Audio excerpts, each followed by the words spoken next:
Hey, this is Aaron Sprinkle, and you're listening to the Rumors Are True podcast.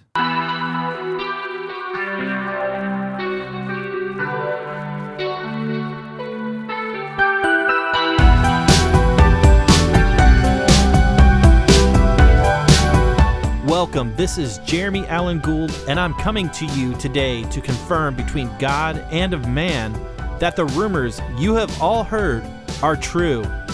I started this podcast to have a platform for the bands and artists that I've worked with in the past, as well as new musicians and artists that influenced myself and many others. The Rumors Are True podcast is an opportunity for the artists to tell their story their way. I'm still in the business of confirming rumors. I still love a good conversation, and I still freaking love music. So thanks again for joining me on this journey, and I hope you like what you hear. With that said, the rumors are definitely true.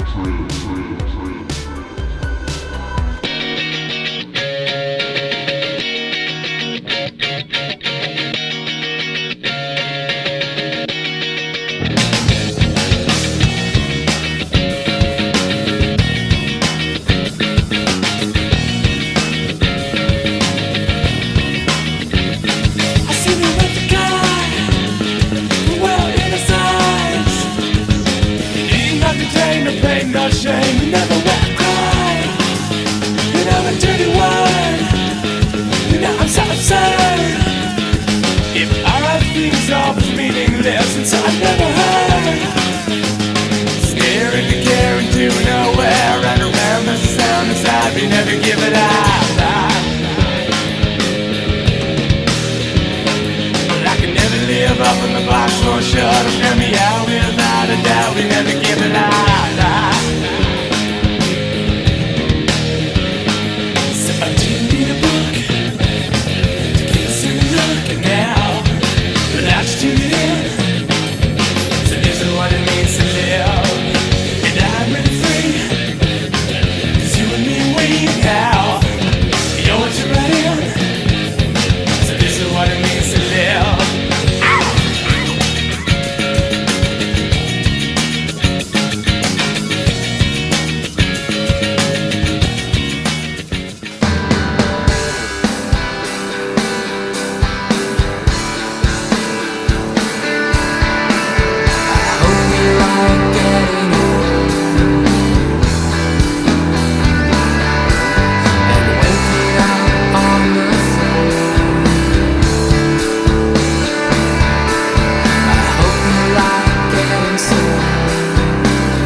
Are coming down on us, and all the lights are coming down on us, and all the lights are coming down on us. Thank you for tuning in to this latest episode of the Rumors Are True podcast.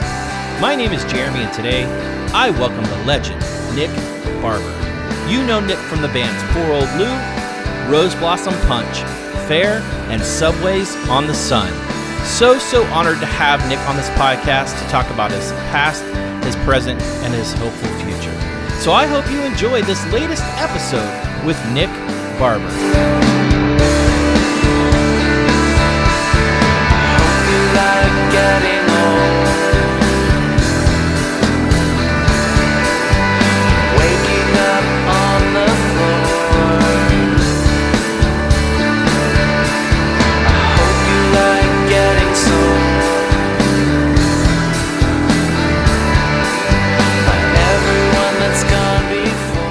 Nick, what is up, my friend? Thank you so much for coming on the podcast. Hey, Jeremy. You're welcome. Thank you. I really, man, I'm so honored to have you on. It's been, I know, a long time coming. We've been talking about it for a while, so I'm just really honored to have you on, man.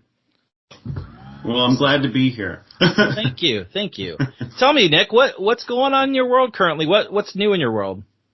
Let's see. New in my world is just, I was going to say this summer, I was thinking the other day, it feels like it's 1997 or something. So I've got a couple of shows that I'm doing with old bands.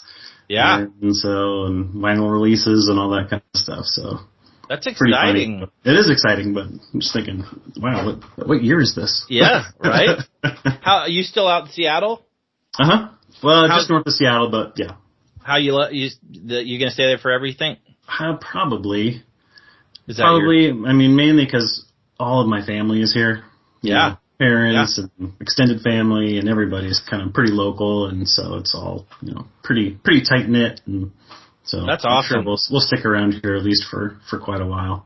That's awesome, man. I love hearing that. I've been out there once, and it was incredible for the day I was there, and it was sunny, which is there you go. Ironic. I know. Yep. I know. I was like, whoa, this is pretty cool. So yeah, that's awesome, man. I love hearing that. Let's talk about growing up for you, Nick. Maybe some records, some bands, some influences, maybe even some shows that kind of pushed you in the direction you went in. Sure. I would say so. So I grew up, South Everett, which is also further north from Seattle. I would say, I think like a lot of people, I've got an older brother. He's about 4 years older than me. And growing up, I always thought he was always listening to the cool new thing musically. Yeah. And so I would just kind of bust into his room and see what he was up to and see what he's listening to. And so it was, I got a taste of lots of different things, whether it was just, things like The Cure and Echo and the Bunnymen and things like that. And then also, early Christian market artists like Daniel Amos and stuff like that. And so kind of through my listening to what my brother was listening to, and then kind of figuring out which ones I gravitated more towards, and early REM and U2 and all that kind of stuff. So that was like junior high, seventh, eighth grade kind of time. Did those records kind of did you feel like you were like, oh my God, this is mind blowing, or were you just infatuated with them and thought, oh, I want to play music? Not at first, but after kind of, you hear certain songs, you go, wow, okay, that sounds like something I would like to be a part of or do. Yeah. And my brother had started playing guitar with like some friends, and I thought, oh, you can do that? And he had one of his friends who I thought was pretty cool at the time too, older than me, of course, that played bass. And I was like, oh, all right, bass, that seems like a cool instrument. Yeah. Yeah. And then not too long after that, I had met Aaron Sprinkle at like a youth retreat. Yeah. And he was, there was a piano in the main room, and so he was like playing all sorts of stuff on there, Beatles songs, and playing the theme to Buckaroo Banzai. And I was like, okay, this guy seems cool. And, that's awesome. And then, we became friends, and then it was like, we should start a band, but, I had a bass at the time, but I didn't really play it. Yeah. So you sort of get motivated to, okay, well, we're doing a band thing, so I guess I better actually learn this instrument. Was that easy for you? Was it hard? It wasn't too difficult, but it was, I'm left-handed, so I had to, first of all, find a bass that worked for me. Yeah. And did that. And yeah, I had it for a while, and then when I actually started wanting to learn it, it was, started picking up. Started clicking. Yeah. I just play along with records, Yeah, absolutely. Sit in my room and play along with things that I liked at the time. Yeah, absolutely. So did you teach yourself? Did you go to a teacher or anything like that? Or no, I just learned on my own. So that's amazing. Just by ear. I can't read music still, which is kind of silly, but dude, it works though. Still working for me. Maybe it takes me longer, but yeah. Yeah, that's awesome though. I mean, that's cool. I mean, I feel like it's very rare, not rare per se, but, for someone to pick something up and just be naturally gifted at it. I think that's cool. It's amazing. It just kind of fell in your lap per se. Yeah. That's amazing. Awesome. Well, you talked about, I could start a band. Let's talk about Tears of a King. That's kind of the beginning of obviously Poor Old Lou. And bring me through kind of the beginning of that and kind of what your thoughts were on that and what it was like starting a band with your friends. Yeah. So like I said, I met Aaron. And he was, as far as I could tell, like the most gifted musician that I had known in my life up until that point. And we became, close friends. He lived on Vashon Island, which is a little island outside of Seattle. And I was up in Everett, so we weren't exactly close to each other. But we would see each other at, youth group, and I'd spend weekends or something out there. And, we just kept talking about wanting to actually put a band together. And one of his best friends was Scott Hunter, who I went to school with. And they had started working on some stuff, singing. And my best friend at the time, which was Jeremy Enoch, that we went to grade school and junior high together. And he started getting super into music as well and wanted to sing and play guitar and stuff. And so, let's get together and start working on stuff. And the very first incarnation was all, drum machine and sync with, keyboards and a little bit of guitar. And Aaron would figure out how to work his parents' reel-to-reels and stuff. And was the music good? Or? I mean, I think so, actually, for how old we were. I thought it was like, wow, okay. I was pretty happy with what we were doing. That's awesome. Of course, was really good at figuring out how to record everything with just rudimentary stuff. Yeah, absolutely. Well, obviously, you start to find a little sound and stuff. Did you play much shows around town at all, or was it just kind of high school type stuff? No, high school. We only actually ended up playing one show. And it was on our porch of the house that we lived. Oh, I should backtrack a little bit. My mom and I and the Sprinkle family ended up moving into a house together on Vashon. Oh, cool. The summer after my freshman year of high school.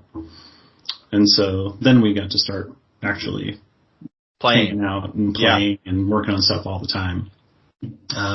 But yeah, we did one show as Tears of a King with me and Aaron and Scott and Jeremy. And then it was the first time we did live drums, and Aaron's little brother Jesse played drums for it. 2 singers and the first show with a drummer, and it was on our porch at our house. Unbelievable. That's incredible. Yeah, it was cool. We were obviously having a great time. That's cool.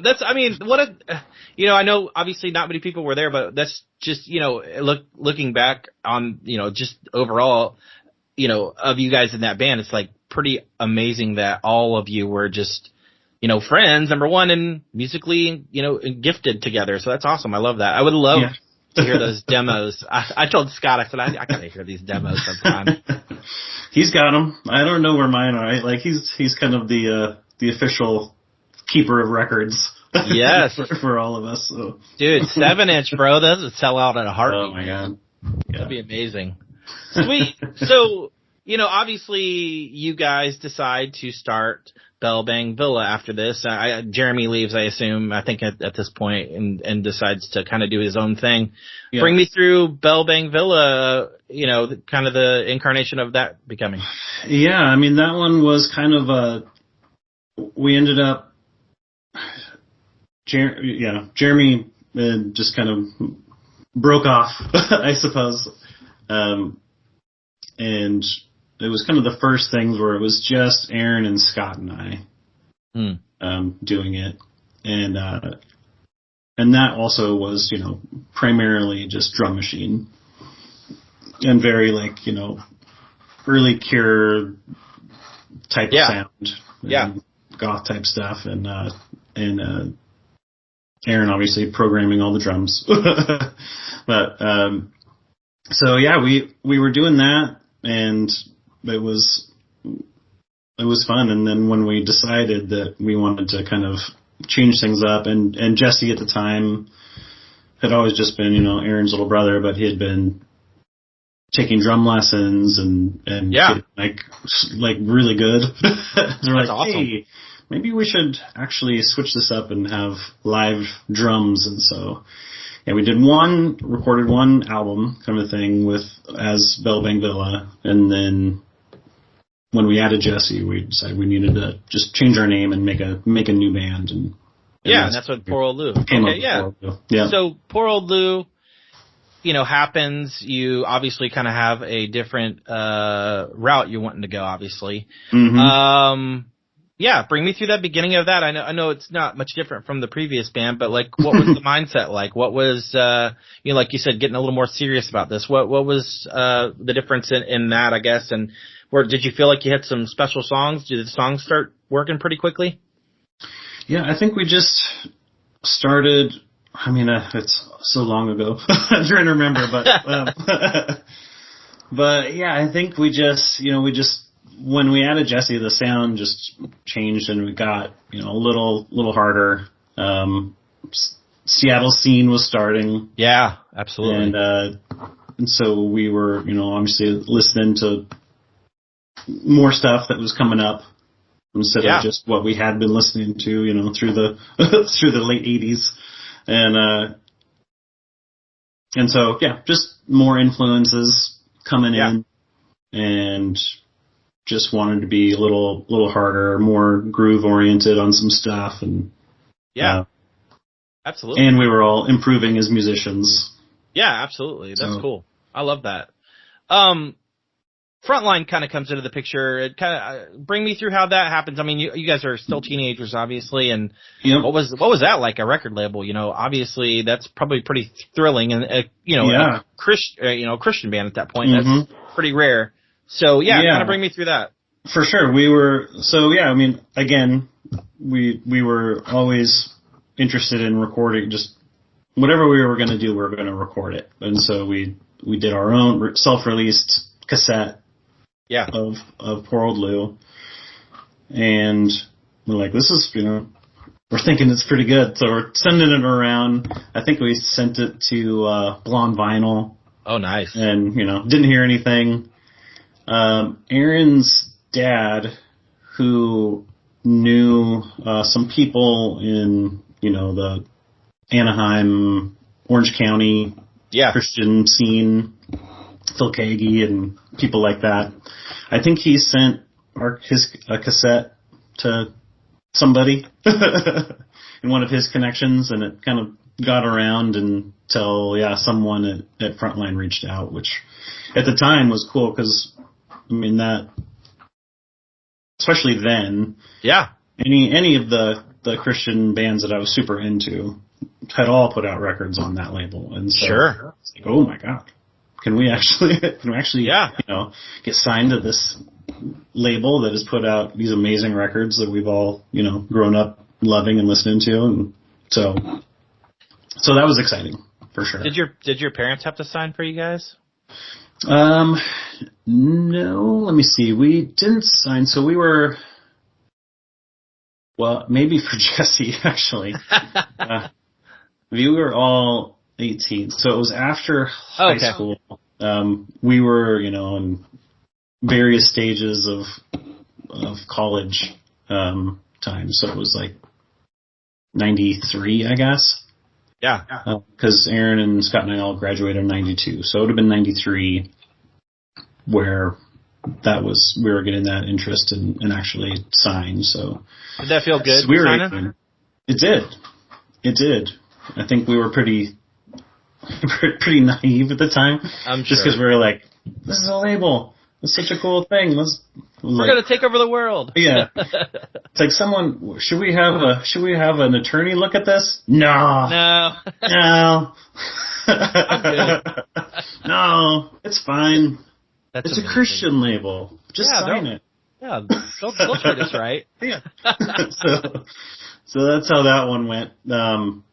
But we were all super excited. Yeah. Because they talked about how they were going to have Terry Taylor and Derry work on it, and we were, of course, huge fans of theirs, and so we were over the moon.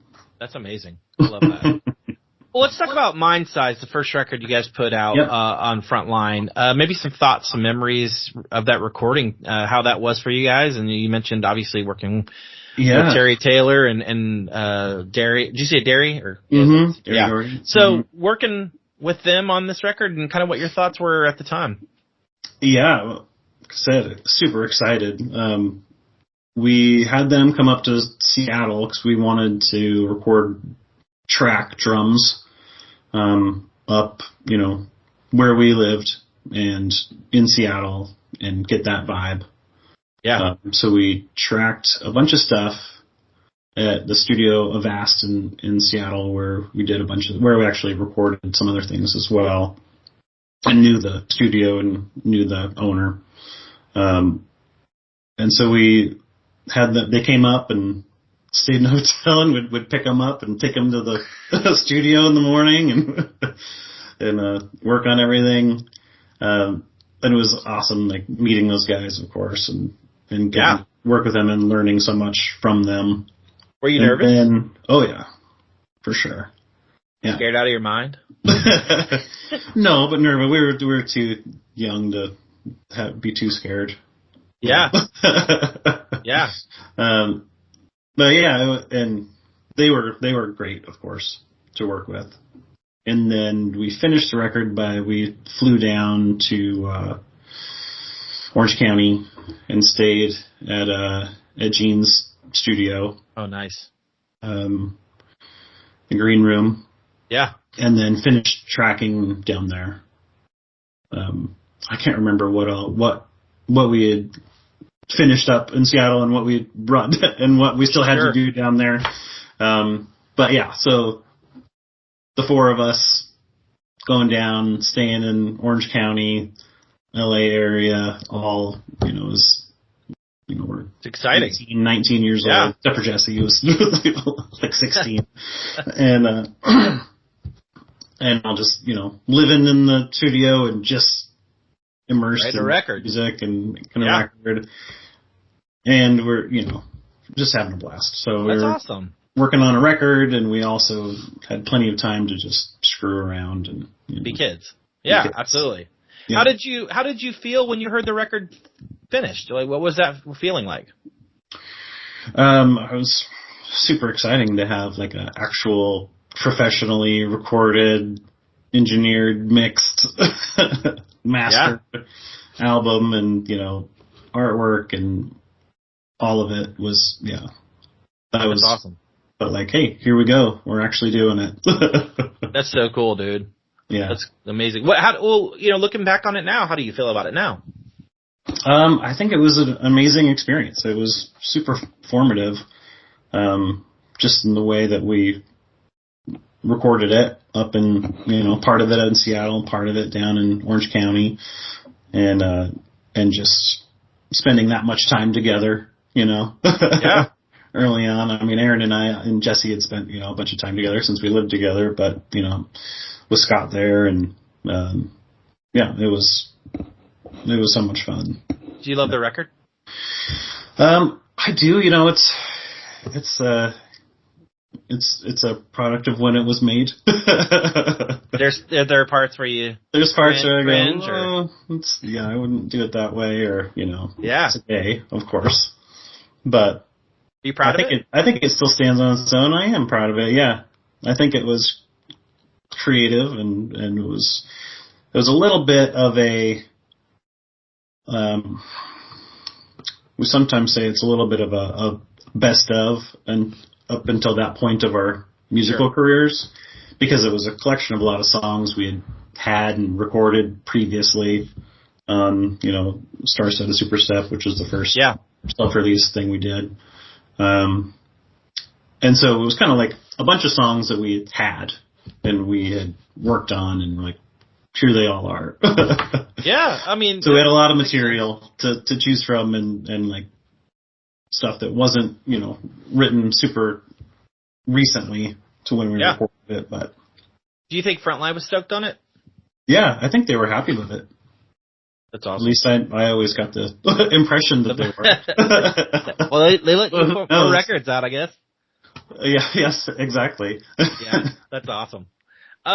So you obviously put this record out. You're feeling pretty good about it. Who are you guys playing with at this time? What bands are you playing with? Are you guys touring at all, or is it just spot dates? No, spot dates. We only did one really major tour back then, but so it's like a lot of spot dates and stuff around Seattle, of course, and so tours that would come through. So we would play, like early on, we'd play at a show, with Prayer Chain, and some other bands, and so that was super fun to like actually connect with other bands that were doing similar things in their own markets. Yeah. Well, and also, you obviously, at the time, Christian alternative band, was that tough for you guys to get any other gigs other than the church-related stuff? It was, like, early on, it wasn't as much, but then it definitely got that way. And so we would just put on our own shows. Mostly the churches. We had, fortunately, the church that we all had gone to at the time was really supportive. And so we would do shows met in an old high school, and it was like a big old high school. So it was like a huge gym and all, other rooms that we could always utilize for stuff. And so we would do shows in the big gym, or that was also when youth group started, like a weekly thing called the Rock House, which was just basically our youth room turned into a venue. That's awesome. Different Christian bands would play, like, every weekend. That's exciting, though. We did that, and we would just all DIY. We'd just make our own shows. And we played a few shows around town. We played OK Hotel in Seattle and some other venues, but mostly we just did your own thing. Yeah, absolutely. So obviously you put this record out, playing some spot dates. You start to work on Sin. You mentioned Mind Size being kind of a greatest hits, essentially. Sin is your first, I guess proper full length in terms of writing all new material. Yeah. What was that like, writing that record? Kind of bring me through that. Was that a hard record to write? Was it easy? Did you feel you were clicking? It was a little more intense, I think, just because it was a lot more writing and intentionally writing stuff in the studio, a few things in the studio. Yeah. We would kind of come in with, quite a few songs in an outline maybe for some others with the intention of finishing them while we were all together in the studio. So we did that and it was fun. We did that whole thing up in Seattle, tracked again at Avast. John Goodmanson, who did that, and wow, he's great. He was great. Yep, he was awesome. So good to work with, and he was great. And he mixed it as well. We mixed it at Bad Animals, which was where a higher end studio at the time. Yeah, I think it's still there. But, a lot of bigger bands had recorded there. REM recorded there. I think Innocence Mission was mixing when we were mixing the record there, which was kind of cool. And so and he mixed the whole thing. He produced it and mixed it. Engineered, produced, mixed it. Yeah. What was that feeling like when you heard that finally finished, that record? I'm sure it might have probably felt good, but you've grown up a little, you've progressed a little. So what was that like? Exciting, because it was, all new stuff that we were all excited about playing. Yeah. Not sort of rehashing some older material. It was stuff we had just, recently come up with. We were clicking and really had a vision, I guess, of what we wanted to do, sound wise. And, so that was fun. That was really cool. That was probably when we were really like clicking as a whole band, and when we probably started playing like more shows out and things like that. Yeah, absolutely. How do you feel about it now? Are you proud of it, or is it looking back on that record? Yeah, I am proud of that one. I've just started listening to them recently again because I haven't listened to it's time to learn them again. In forever, I know. I'm just like, oh yeah, that song. But yeah, I go, oh, okay, yeah, I remember coming up with that one. Yeah, so yeah, but yeah, that was fun. I feel good about it. I think at the time, the original recording, which I'm glad we remastered it, I think it was a little light on the low end when we put it out originally. But yeah, I think it was well crafted. Yeah, it's great. Just sonically sounded like what we really were trying to do at the time. So it really captured it. Absolutely. Frontline stoked on it as well, obviously. Like, did they feel like did they push you guys pretty well? Yeah, I don't really remember. But I think they were excited about it. I think they liked the direction we were going as well. Yeah, absolutely. On it sonically. So yeah, I think they were pretty happy with it. That's awesome. You mentioned playing kind of more shows with this one. What was that like for you guys? And did you feel like I feel like you guys got a lot of good reviews on this record as well. Like it was just kind of critically adored in that aspect too. So like just kind of, did it open more doors for you guys essentially?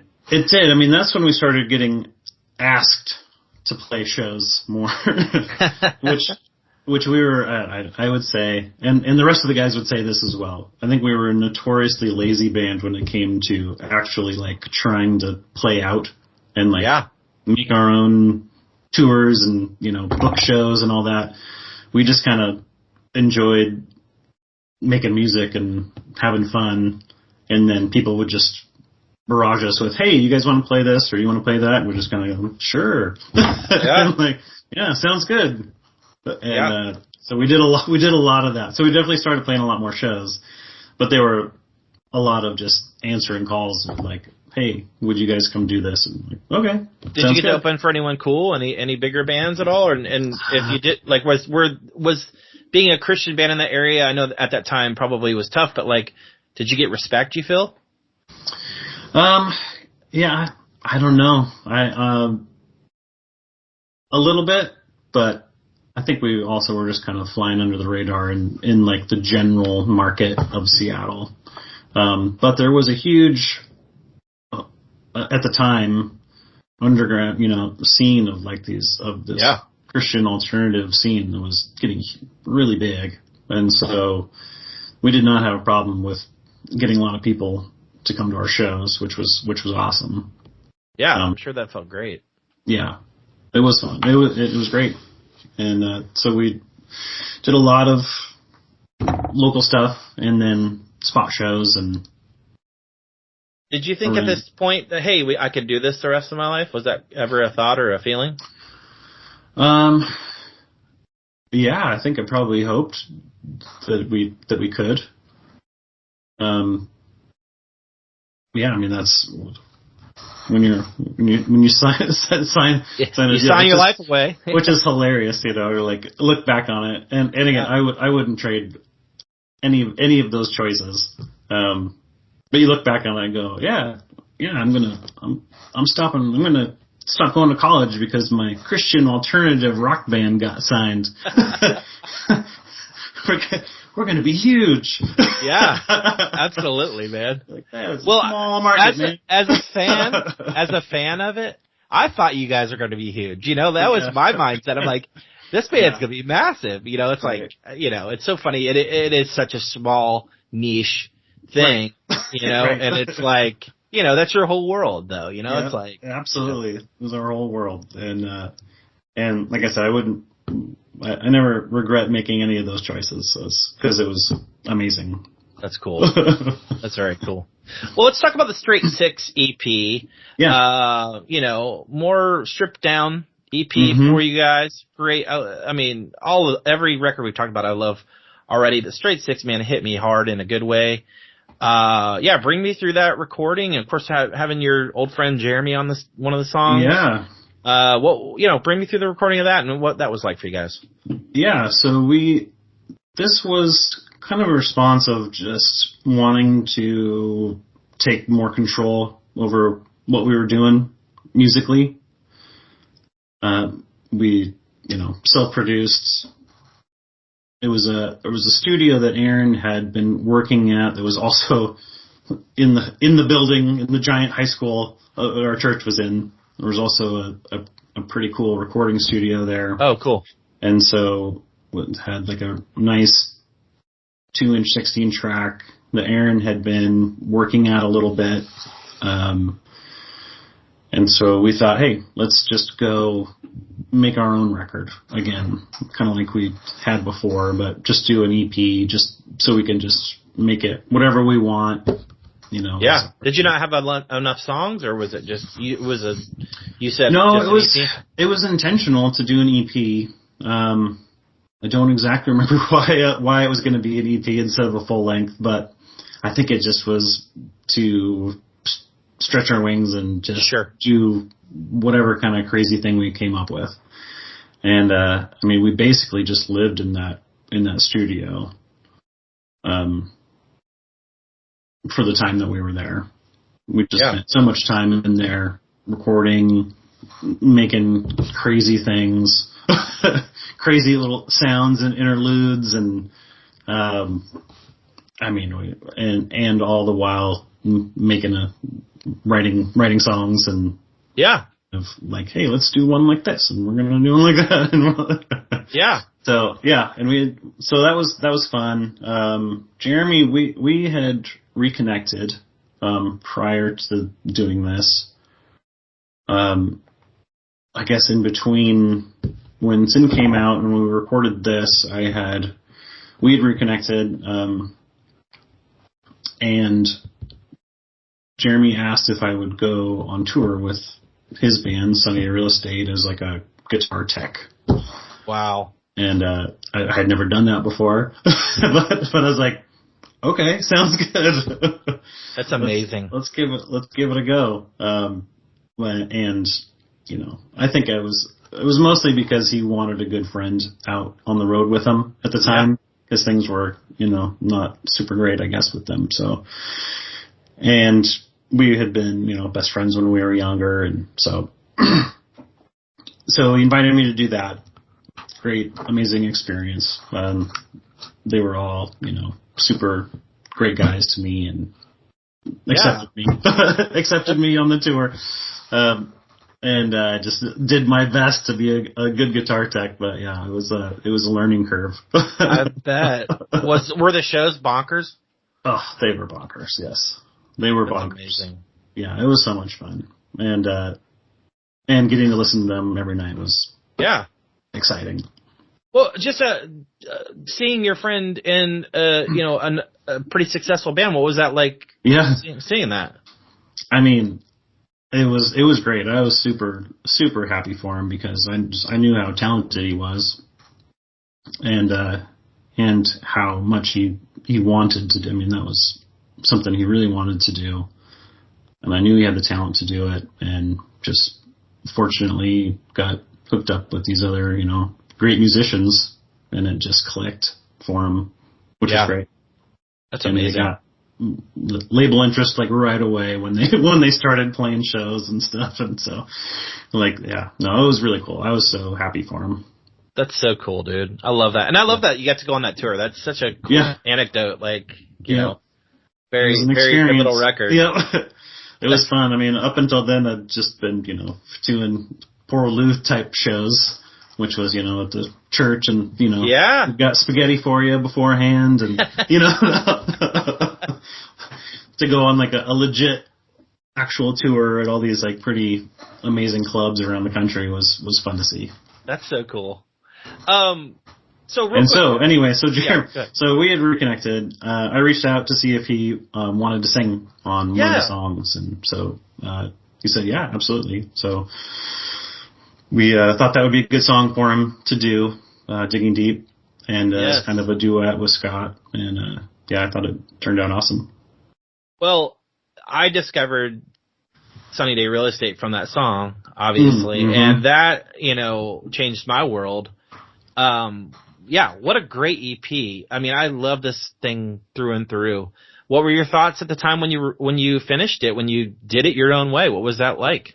It was definitely a different experience. I mean, it was fun, but it was so all-consuming at the time, because we just spent so much time at the studio where we were just literally just sleeping there for the most part.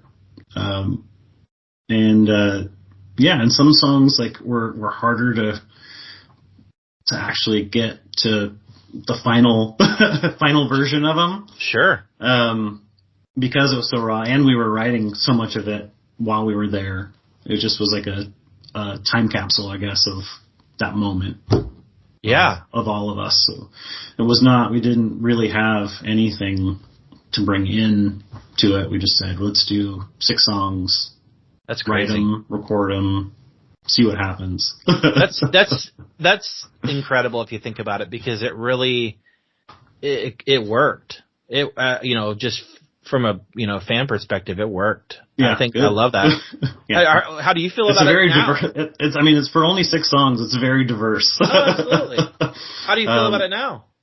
I was listening to it and I go, that's interesting choice on that song or whatever. But overall, I'm super happy with how it turned out. And again, snapshot of the time. So I just, whenever I listen to the songs, all I do is just think about memories, what we were doing and all the other crazy stuff we were doing. I mean, we made like a radio show, like we wrote and recorded us doing like a old-timey radio show.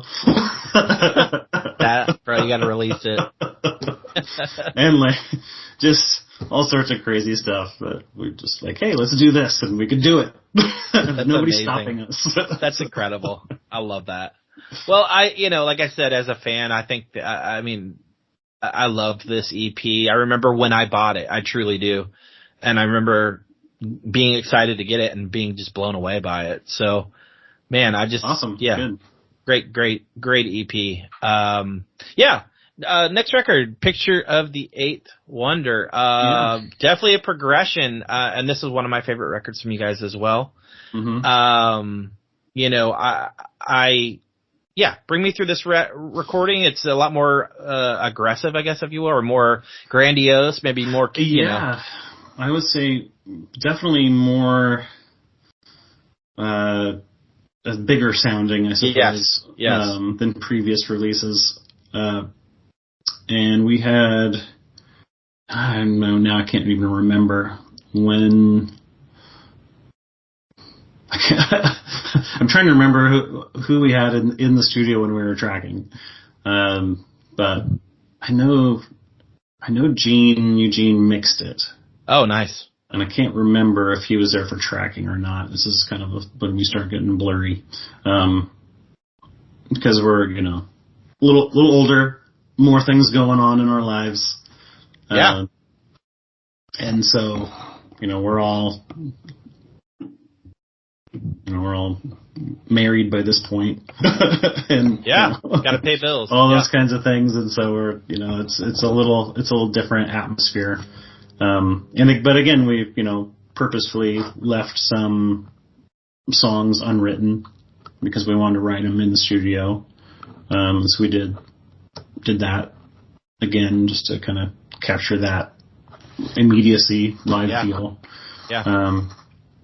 And that one, I think this one is probably turned out as my favorite record that we put out. Yeah. Amazing. It just really I think we learned a lot on how to put songs together, and all these kinds of things where we're starting to become, in my opinion, better songwriters. And so I think it was super fun. It was super satisfying, I suppose would be the word for it. The way we worked through that record and kind of the end result.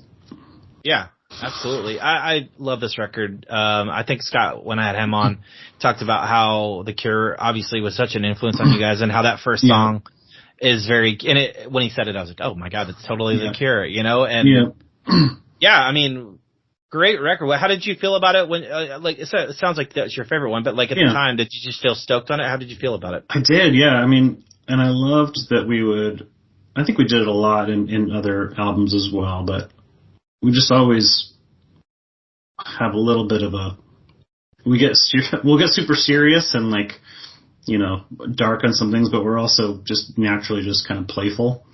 And so in songs like Rail, which is a really moody, deep song, and then the chorus is just super pop. Oh, yeah, absolutely.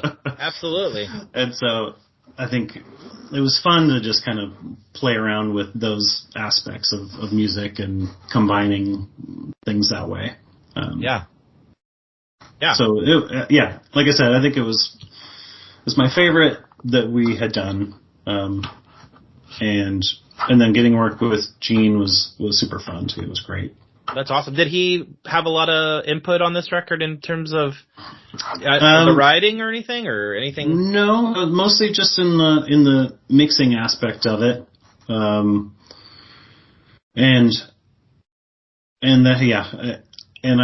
were all there, but we did a lot of there's a lot of NBA jams getting played in the green room during mixing. That's awesome. Which was awesome. So we'd just come down, listen to a mix, and be like, sounds great. Maybe tweak this a little bit. Yeah. I'm going to go back to my game. get some more NBA jams going. And then having Gene come up and play a couple of times was pretty funny, too. Yeah. That's awesome. That's amazing. After this record comes out, do you start playing more shows, or how's the vibe in the band in terms of? I mean, I know you wind up kind of taking a break after this for a bit. Are you feeling any sort of way about putting this record out touring, or? Yeah, I think we did Cornerstone. Maybe I don't think we really. Was this the Mortal tour? Did you do Mortal on this one, or was that a different tour? I don't remember. I mean, we might have done. We did tour with. We started hanging out or getting. I don't know what the right word for it is, but we started becoming good friends with Frank Tate and 5 Minute Walk. Yeah, and so we did a tour with them, with his bands, which was really fun.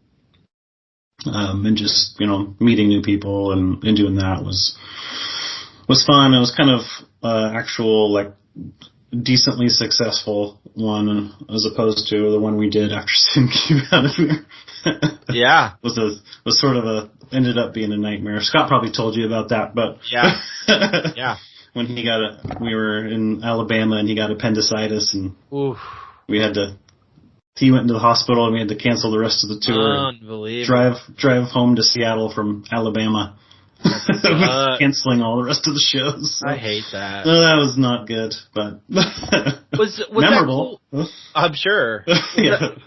Was that cool seeing people in other parts of the country singing your songs? What was that like? Oh yeah, just being a part of that was super fun to see people that knew our band and loved the songs and in a new city every day or two and seeing wow, okay, it looks like seeing it in reality, I guess, of that we actually had a reach. Yeah, totally, across the country where there was people on the East Coast that were super I almost into our drove, band and I almost like yourself. Yeah, I was gonna say I almost drove 6 to 7 hours to come see you guys at one point, and it's just one of those things where it's like you don't play out this way very often, so it's like Right. You know, my buddies and I were like, we gotta go. Of course, obviously we didn't wind up going, but yeah, you know, I mean, I would have loved to see that at that point. But yeah, no, that's cool. That's encouraging. What kind of led to the end of the band for a bit? Kind of bring me through that from your perspective. And I know you watched another record, but let's talk about the end of the band for you guys. I would say mostly spearheaded by Aaron, but I think he was really wanting to stretch out more. You know, he had a song on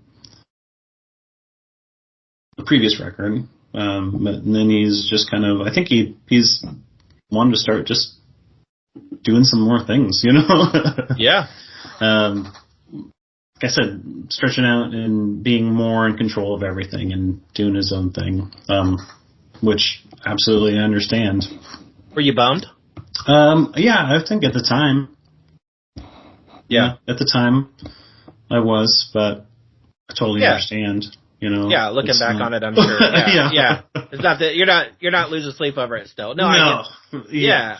I'm sure though at that age you're like, you know, you're in a band, you're, you know, doing your thing, and then that's got to be tough. Yeah. He's married. He's got a kid. You know, the rest of us are, you know, married at the time. I think Scott maybe had one on the way, but I can't, you know, it all gets a little blurry in the timeline. But we just have lots of other life going on. And, Aaron was wanting to do something else, which. Yeah, I get that. Yeah. Mm-hmm.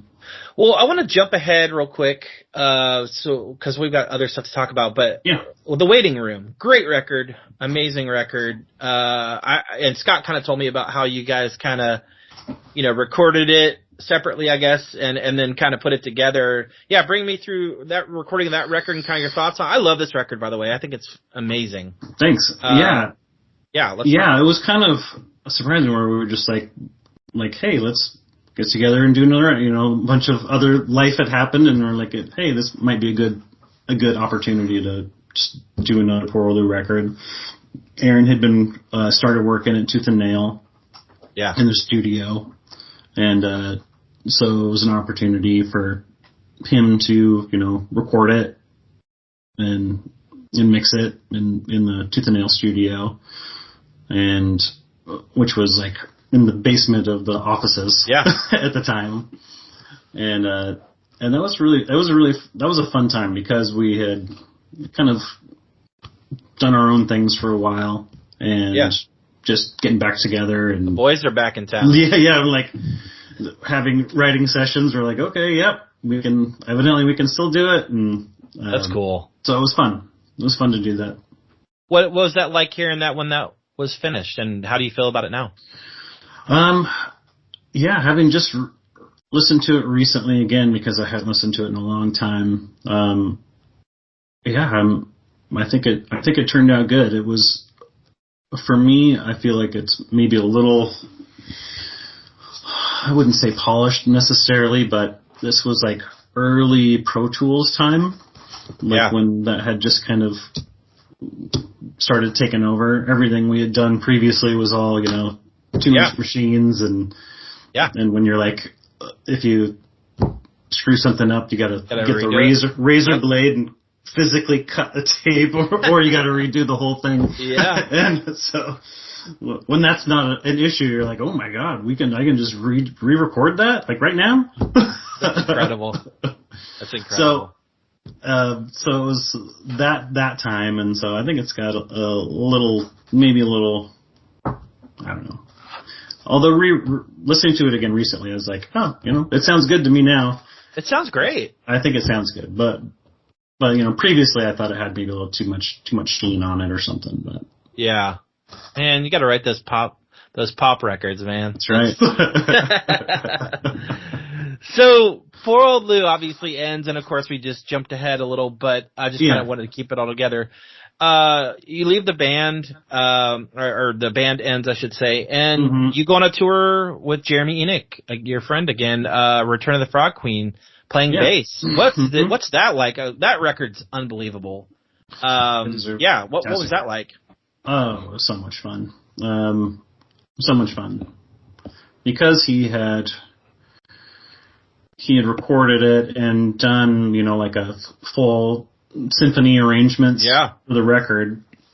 He's like, I'm not going to go on tour unless I can have, I got to be able to recreate it to some degree. And so Sub Pop agreed to let him do these tours with, I don't even remember how many people it was, but it was so much fun because we would do these rehearsals and just trying to find different players, viola, cello, violin, flute, piccolo, like all these different players would come and audition. Yeah. And then, we ended up with whoever we ended up with, which were all amazing people. But that was so much fun. That was the first time I ever toured on an actual tour bus. Wow. So, with my own bunk, somebody else driving, not the van with the trailer. Incredible. And so that was a blast. We had a great time doing that. Were the shows pretty big? Yeah, they were. Was it with Soul Coughing, right? Soul Coughing, or was that the tour? Yeah. Yeah. So they were really great guys. So the tour that I went on as the guitar tech was Sunny Day. Yeah. Part of that tour was with Soul Coughing. Oh, okay. They were an opener. Okay. And then it was Sunny Day, and then headliner of Shudder to Think, which was incredible. Oh, wow. Amazing band. I know. So they were the opener, and at the time they were getting pretty popular, and so I think they just returned the favor to Jeremy and were like, hey, come out on tour with us and that's open for us on these shows, and so that was great. That's incredible, man. I love that. They were super sweet guys. What was that like playing that record at that time with all that, like you mentioned, kind of having, all these things? What was that? Did it give you chills in the moments? What was that like? I mean, not in the moments because I'm making sure I'm playing the right notes or singing the right background part. But oh yeah, it was so much fun to play with all of them. They were all, great musicians, and it was a blast. That's awesome. And to see the response, people, losing their minds in the audience. So, yeah, that's cool. It was great. Such a fun show. Yeah, I did a couple of those. We did that one and then one more, I think. Oh, cool. Down the West Coast. That one was East Coast. Okay. But yeah. Very cool. Yeah, really fun. So, Rose Blossom Punch happens, which you kind of mentioned. Aaron was wanting to kind of do something different. Bring me through the beginning of Rose Blossom Punch. What that kind of, how that kind of happened. So Aaron he had put out a couple, I don't know if it was one or two solo records by this point. Yeah. And every once in a while, like toward the end, I was playing some shows. It was like solo Aaron Sprinkle shows. But he wanted to do something more aggressive, rock-oriented again. And he had done a couple of songs on Tooth and Nail samplers. Yeah. The Artcore samplers. And recruited one of our mutual good friends, Terry Coggins, to play bass on those. So it was Paul Muma and Terry that played on those songs. And then they started, I don't know exactly when it all happened, but I think there was talk of doing a full-length record, and Aaron wanted a second guitar player, and instead of getting a new guitar player, he just had Terry move from bass to guitar, because he also played guitar, and then asked me to join. And so I think that was kind of right before we started working on the songs for Ephemera, the full-length record. Yeah, speaking of, let's bring me through recording that record.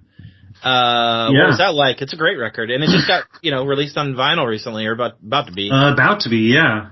Hopefully July, I think, is when it's supposed to ship. But super fun. It was a different experience only because it was more. It's less collaborative. Still ended up being collaborative, but starting less collaborative than Poor Lou was. Yeah. To where Aaron would be like, here's the song, and we'd work on it and write our own parts, but it was like, here's the song, basically. And in that spirit, I asked him, like, hey, would it be cool if I also, like, brought songs to the band? And he's like, absolutely. So I got to, have a song on the record, which was awesome. Sing and play guitar on, which was super fun for me and challenging. You got to stretch that way and just be like songwriter, singer. Yeah. And do that whole thing. And then, of course, they add all their magic to it. So that was super fun. It was a different experience. But also rewarding and some of the best music. It's great. I loved playing those songs and writing those songs. Was just like, it was all very much like what we were all really into musically at the time. And so that was really fun. How do you feel about it now, looking back on it? It sounds, I hear it in your voice that you're really proud of it. Yeah, absolutely. I'm very proud of that record. I think it, I still am very proud of that record. I think we had some great songs on there. Super fun to play them live and record them, and great experience. Aaron and Kit Bielman did the mixing and engineering on that one as a partnership. So we recorded that again at Avast. Nice. We're a familiar studio. And yeah. Mixed it at Robert Lang, which was around, which is a pretty great studio in the Seattle area. But we had to do it quick. I remember we didn't have as much time to do this record as, Poor Blue Records. We had more studio time to like kind of work on stuff. So we were kind of a little pressed for time with this one.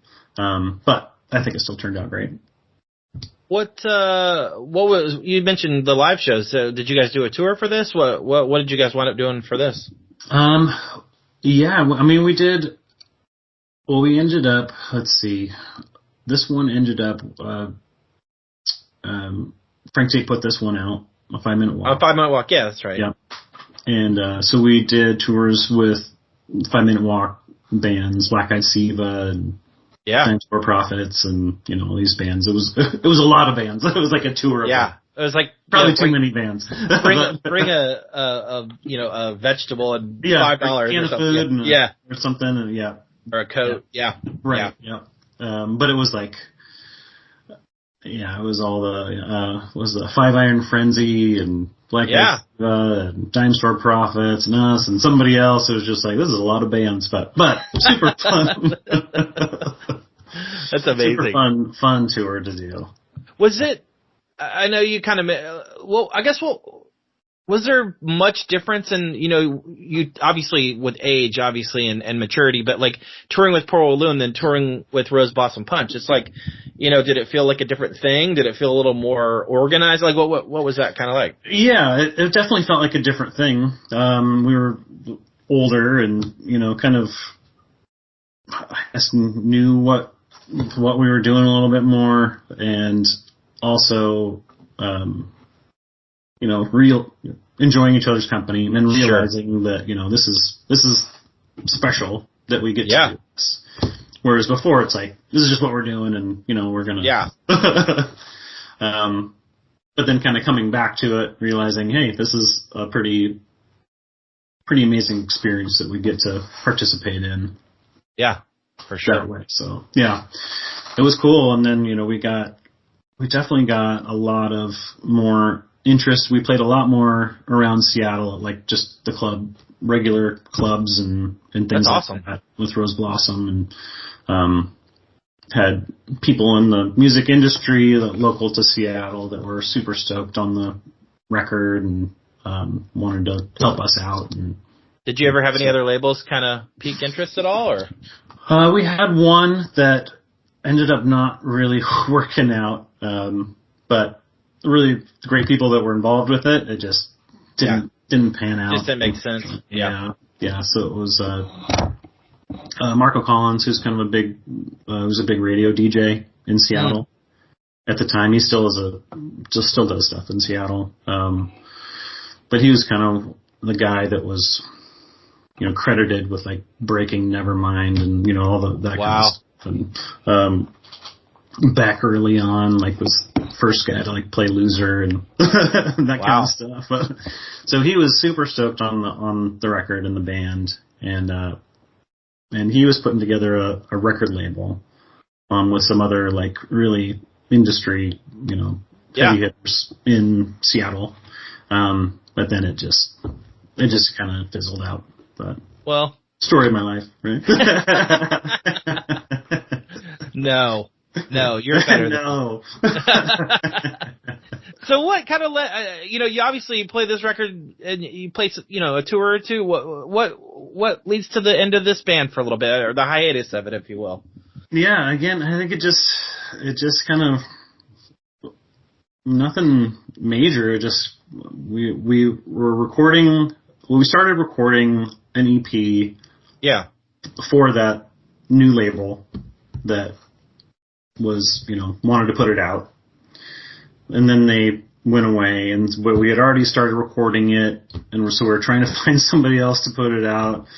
When the very short-lived label Jackson Rubio. Remember, oh yeah. So they were going to put it out, and then they ran out of money, and then so we kind of shelved it for a bit, and then we're like, well, let's at least finish this thing, and so we came back and like mixed it. A little bit haphazardly, put it out on mp3.com at the time, so which also doesn't exist anymore. Yeah. But you just had to like basically order it through that, and you'd get like a burned CD of the album, which is why we put that one out on vinyl a couple years ago. 2019, I think we did that. Remixed it, remastered, put out a vinyl, and that turned out great. Sound great, absolutely. And then after that, I think we just were like, well, let's nothing major, just like we just got other things going on, and fizzled out. I think Aaron returned to solo work, and So next project is Fair, which again, back with Aaron, back with right, your partner in crime. Exactly. Let's talk about the beginning of Fair. This is a fantastic band. Both the records are unbelievable. Beginning of Fair and kind of signing with tooth and nail. So again, like Aaron, prolific songwriter, has been doing more solo records. And then, so myself and our mutual friend, Eric Newbill, who was in a band called West Ondo at the time, that Aaron had been working with, and they just really clicked and hit it off, and personality-wise and musically and all that. And Joey Sanchez, who I think Aaron met, there's a singer-songwriter that they were both playing for, like some shows around town.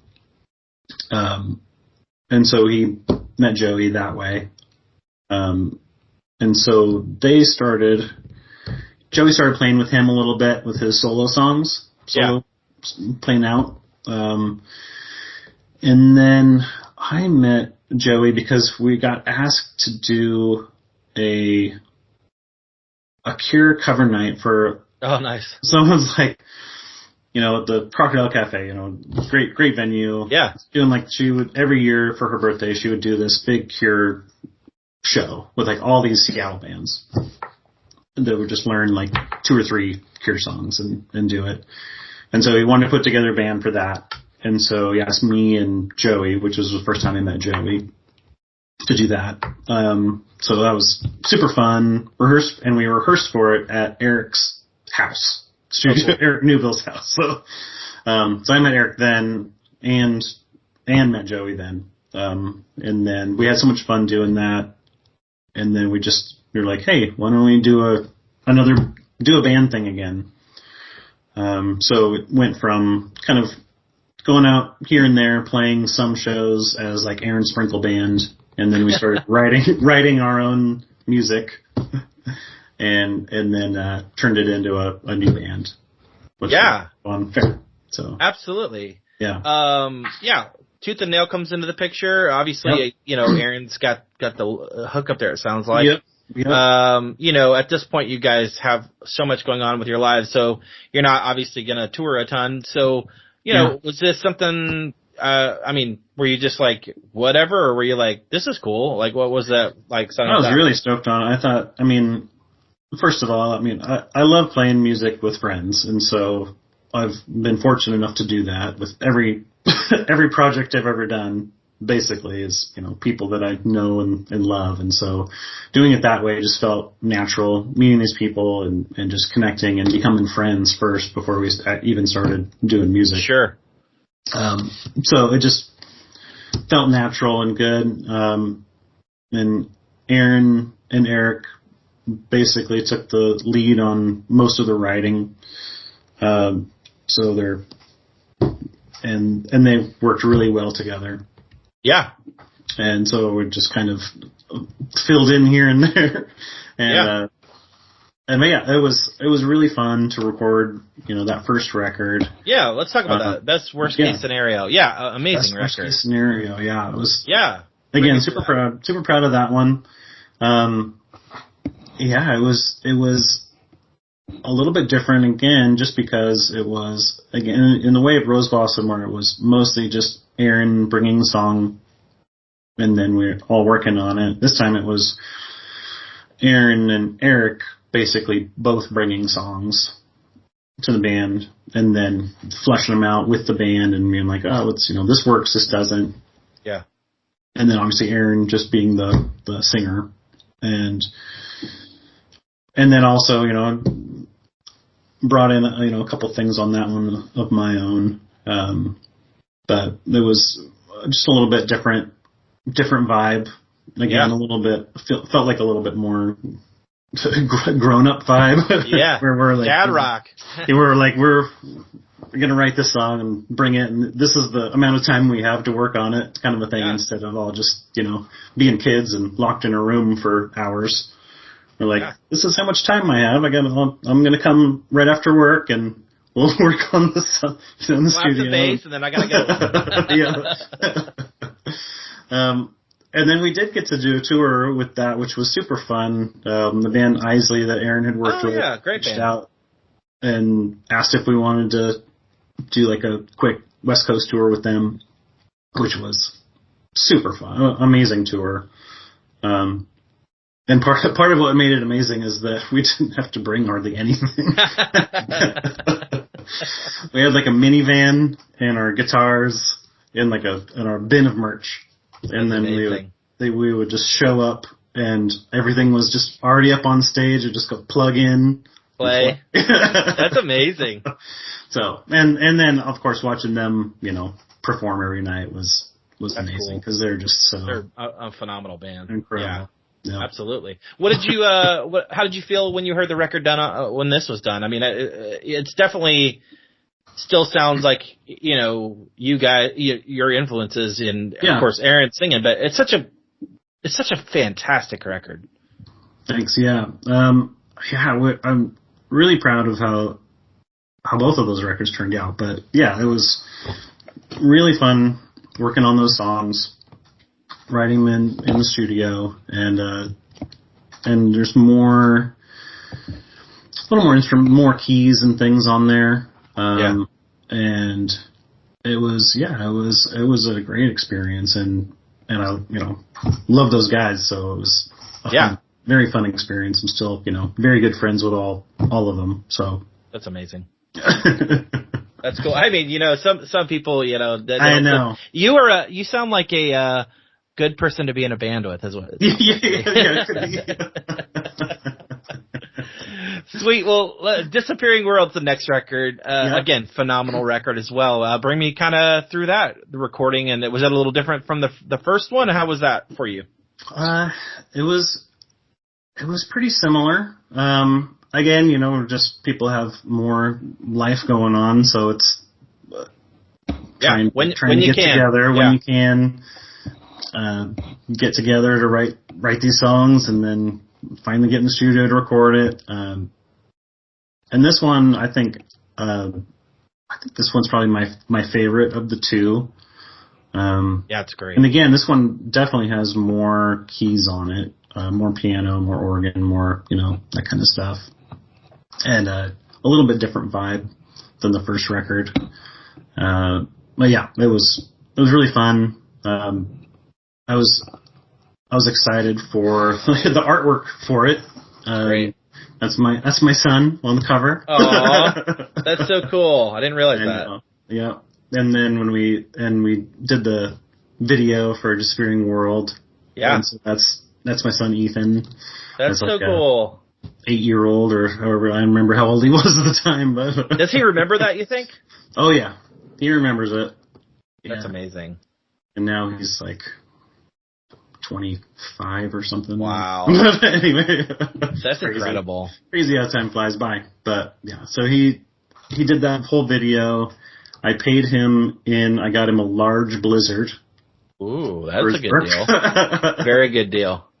And then some of the drawings that are in the video are my younger son drew those. Oh, that's so cool. It's pretty fun to have that video and just that time capsule. That memory. Absolutely, man. Boys being represented in it. It's pretty cool. That is very cool, dude. Do you tour this at all, or is this just spot dates or anything like that, or is this just a studio band at this point? Local, just local shows at this point.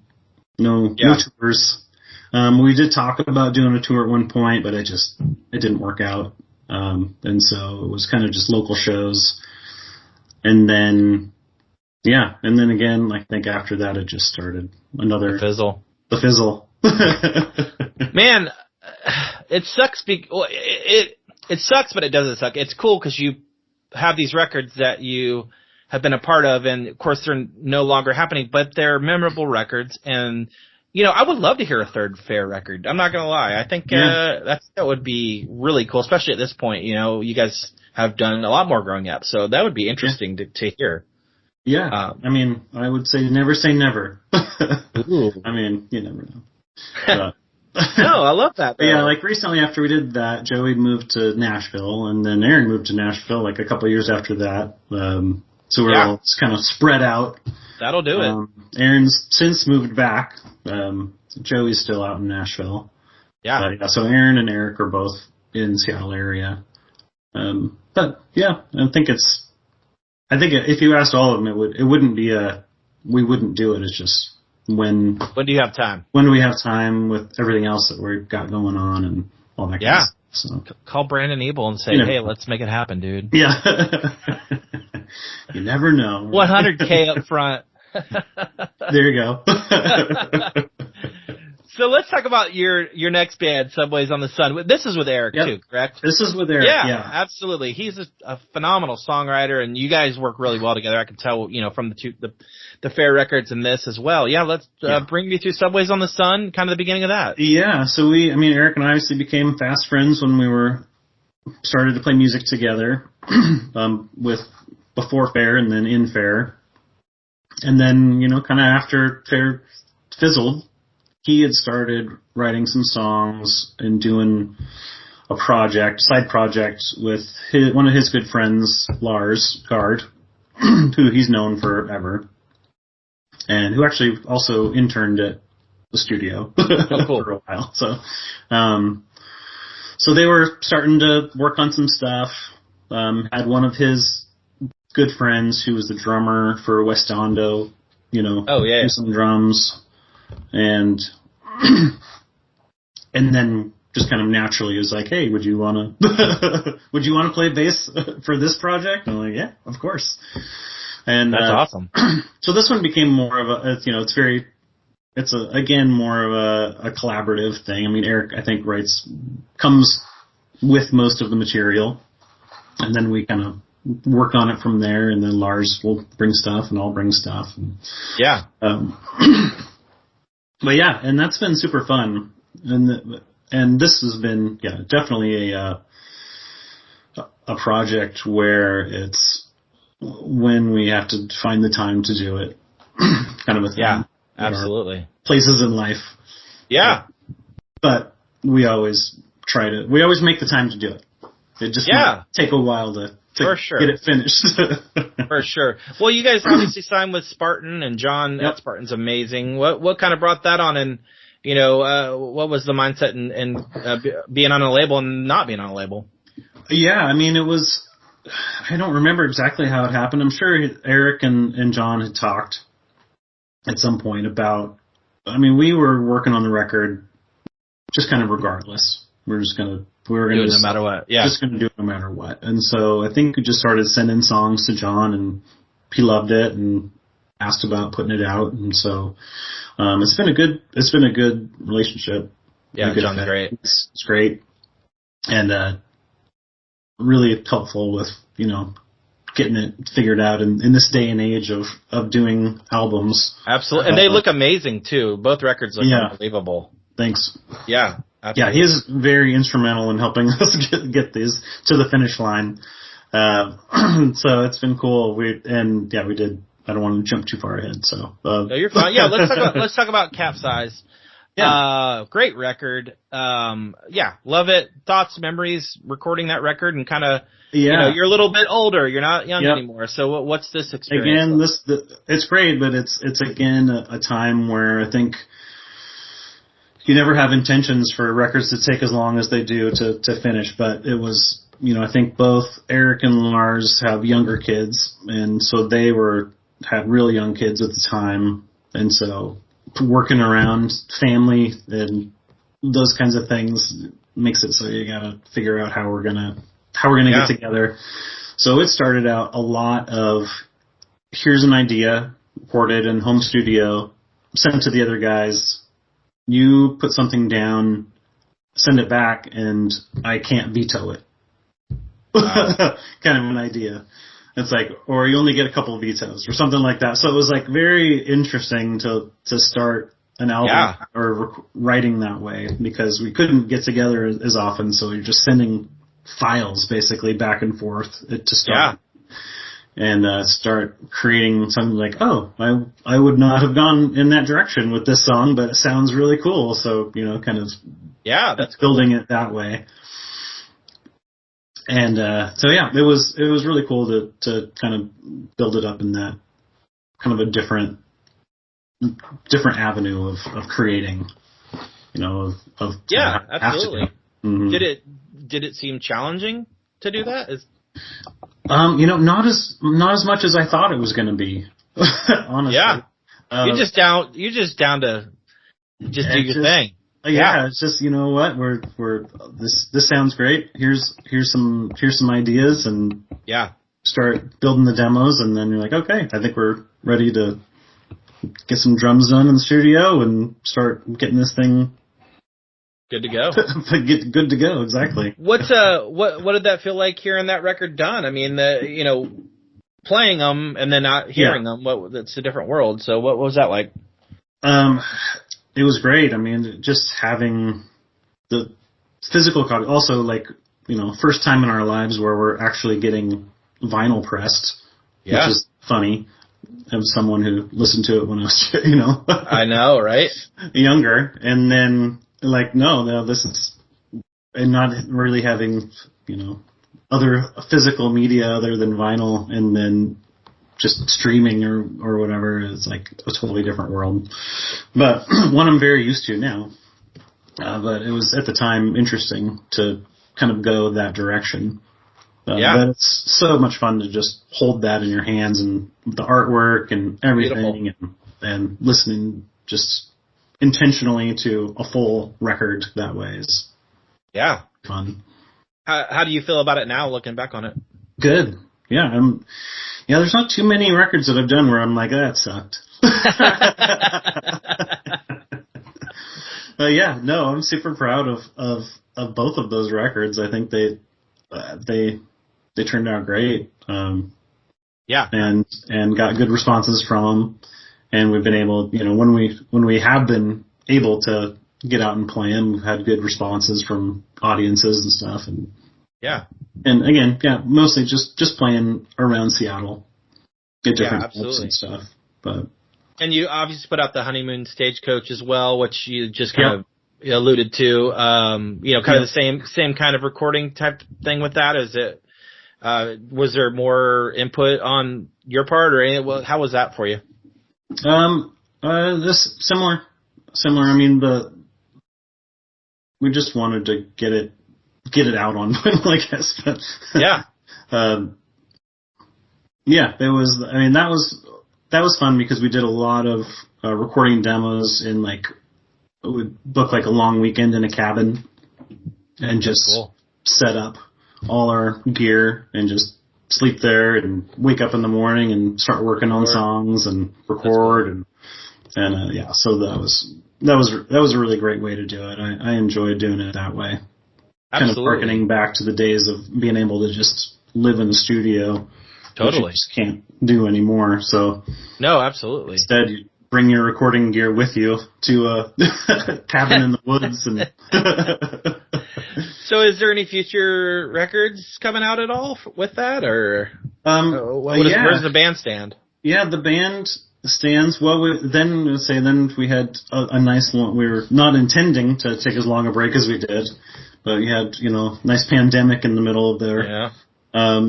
So we are literally just wrapping up tracking our new record. Oh, amazing. Very cool. When's that going to come out? That's a great question. So we I don't know. We're so now we just have to basically get it mixed and mastered, and I think I don't want to put words in his mouth, but I'm pretty sure John is going to put out the new one. Oh, cool. With Barton. So we'll see. That's exciting, man. Yeah. So another Settlers on the Sun record getting ready to come out. Yeah, that's exciting. Yeah, I think it's great. It's again taking way too long to get finished, but yeah, do it when you can.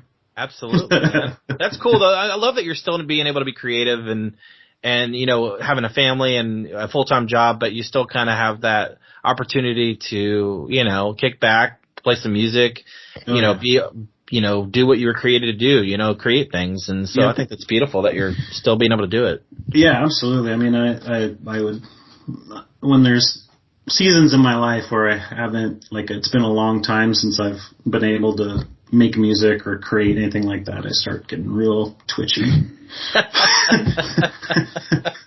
So yeah, it's something I'm just compelled to do. Well, hey, and love it, and I'm just excited that I actually get to keep doing it, whatever scale it's on. I love that. I know you kind of just mentioned vinyl recently. Obviously, as Poor Old Lou, recently has been able to put some of those records out, including Straight Six, like we just mentioned, and some of the other ones. What's that been like? What's how fans received it? Like, what's it been like to be able to be a part of that and have those records in people's hands? I mean, it's really fun. I'm just always honored and excited that people still want to hear these songs, So you put out these, I don't know, here's what it's going to take to do it and do it well. Yeah. And I mean, people have stepped up to get it done, and I'm so grateful and like I said, I'm just honored that people still want to hear these and want this, Yeah. this stuff from us. So. Do your kids like any of these bands or any of these records? Yeah, I think my sons and my daughter were Fair, I think, is probably their favorite of everything that I've done. Yeah. Yeah, that's fair. Yeah, that's fair. But yeah, I think because they were those ages, where when I was working on those records that, yeah. Something that makes sense. That totally makes sense. Yeah. That's awesome. It was a time in their lives where it was kind of, they were listening to formidable. It too, yeah. Yeah, absolutely. Well, let's talk about these upcoming shows you got with the Prayer Chain. Yeah. Talk me through how this kind of happened. That's exciting, man. Seattle show and a Nashville show. That's going to be really awesome. Yeah, talk me through, that and your mindset on that. Exactly. It's a quick story, and it harkens back to when I mentioned how lazy a band we were in Poor Old Lou. You're not lazy. Is that I think, Tim reached out from the Prayer Chain, was like, hey, would you guys want to play some shows with us this summer? And we were just like, Yeah, sure. It's amazing. Like, sounds fun. So yeah, they've been definitely the drivers behind it. As part of their, Kickstarter and stuff for their, I assume, vinyl release. Yeah. But yeah, it's they're definitely the drivers behind doing that. You're just gonna show up, plug in, and play. I'm just excited that everyone was like Aaron's like, sure, I can do it, and Scott and Jesse and I were all like, yeah, that sounds like fun. That's gonna be exciting, though. How do you think that's gonna feel for you guys? Nerve-wracking, I'm guessing, but fun. Yeah, but really fun. Always love playing music with those guys. So yeah, and they're all phenomenal. I mean, Jesse is such a great drummer that it's always it feels like home whenever we get together and play or jam or something. Yeah. I'm like, I know exactly where. You guys just did a Cure cover too, right? Or like, did you record a Cure cover? Or? So we recorded 2 covers for the Straight Six vinyl release. Oh, that's right. That's what it was. Yeah. Did that feel good doing that? I mean, it did feel good. I mean, all independently, of course. Yeah. But yeah, I mean, I think they turned out great. Yeah. And, Aaron's, mixed them, and that's exciting. But we've just got them, mastered from vinyl, and Levi does all that stuff for the vinyl, and he's amazing at black belt mastering. Nice. Very cool. And somehow he still has time for us little peons. He does tons of huge stuff. That's amazing. Is this show going to lead to a new Poor Old record, like Poor Old Lou record? Is this going to happen? Are we going to have a new record? That's a who knows. But I mean, that's not part of the plans. It's you're no fun. I know, right? But like I said, I'm not saying we wouldn't. But I mean, it's not part of what we're doing currently. I get that. I understand that, man. Well, a boy can dream. But Aaron lives locally again, and so you never know. You never know. You never know. That's awesome, man. Well, let me ask you this: what record and what song are you most proud of? Just to interject again, sorry. Oh, yeah. So I've got those, but then we're also planning on a Rose Blossom Punch show this summer as well. Whoa, so, where at? Don't know yet. In Seattle. Okay. It'll be in Seattle. Don't know the venue yet, but that's incredible. So sometime this summer we're gonna also do a Rose Blossom show. So you're back in the saddle, man. I know. That's what I was saying. It feels like 1997 all over again. Hey, let's just keep at it every 10 years or so, and then you know keep your chops up. Most proud of record, most proud of song. Gosh, I don't. I know it's hard. That's a tough one. I mean, proud of so many of them for different reasons. Sure. Early ones because it was the first. We're stepping out. I think songs like, which is sort of silly, but songs like, All Pretty for the songs where at the time where I felt like I had a big influence on the song, just personally as a writer.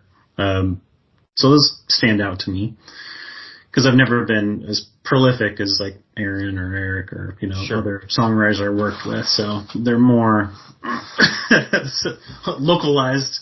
Sure. I get that. So early stuff, I would say probably on Ephemera because, one of the reasons again is because it was the first time I've, put myself out there as like the, featured songwriter. Yeah, absolutely. First time I ever sang on anything. So that was memorable. I'm not sure of like a favorite song. But those were, I just have a lot of different favorite ones, I guess. No, I get that, man. I know it's hard. I mean, you played on so many songs. I get it. I mean, that's a lot of material. It's a lot of hit records, dude. Right. Dude, it's fine. I get it. I understand. It's like picking a child. I understand. I'm like, there's just so many. I know it's a tough question, but somebody's got to ask it. Like, of course. I have one important question to ask you, though. Okay. Did you ever return Jeremy Enoch's mother's necklace? I did. I did return it, yes. Yes, I did return it. Inquiring what kind of friend would I be if I didn't return it? Hey, inquiring minds wanted to know. I had people hit me up when I told them I was going to talk to you, and they said, that was like the first thing they said was like, I'm sure. I didn't know. Yeah. I love that recording. That recording's unbelievable. I mean, I agree with you. which is why I found it just after years of like, I was going through just like a box of old stuff, and our old answering machine was in there, and I'm like, oh, that's weird. I plugged in and just hit play, and that's literally the first thing that played. And I was like, oh my god. Like, this cannot be real. I was like, I totally forgot about this. And they're like, yeah. That's so cool. Was he bummed when you did that? He's not the biggest fan of it, I would say. But he's, he that's incredible. He understands the value of it, I guess, or the comedy. It is valuable. It is valuable for sure. But yeah, as anyone would be, I think he's a little embarrassed by, Aw. How? Hey. It's a memorable moment for sure. That's amazing. It was incredible. But yes, I definitely returned his mom's necklace. I knew it. I knew it. It was the most amazing necklace you've ever seen. Apparently. It was crazy. It was like a gold triangle, like sort of mesh, almost like chainmail mesh. Oh my gosh. And I just thought it was amazing in junior high. I love that, dude. That's so good. I'm just wearing it around the house, and he came over and he was like, it's like, is that my mom's necklace? No. But my mom had one just like it. That's so good. And our friendship has survived. I love that, man. That's incredible. That's oh man, what a cool story. Nick, I know you cannot predict the future, my friend, but what does the future look like for you? Oh man, I hope it involves just continuing to play music in whatever form and just be creative. And then, I've got an awesome family. My wife and I are about to celebrate our 30-year anniversary. Wow, congrats. Crazy. That is nuts. And we've got 2 awesome boys, and we've got a 11-year-old amazing little girl. That's so cool. So just continuing to be there for them and play music when I can. Absolutely, man. Well, keep at it. Like, the world is not the same without your music in it, so just know that. Like, I really mean that. So honored to have you on, man. It's been so cool to hear your perspective. I've always been a fan of whatever music you've done, and I just really, truly, really am appreciative of your time.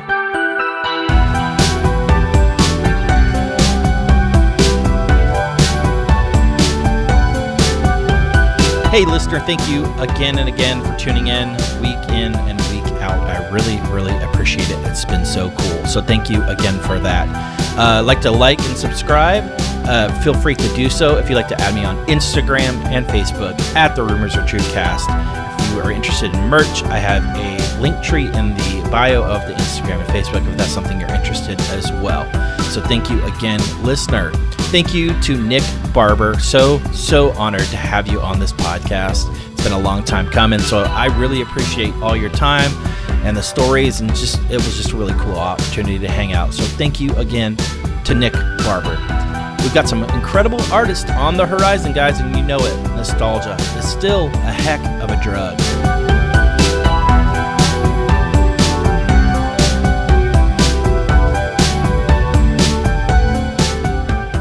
The podcast is produced by Wesley Hill, artwork by Jared Chase Bowser, and music by Brian Jaron. This episode is dedicated to the memory of my dear friend, producer, and man of many talents, Brian Jaron.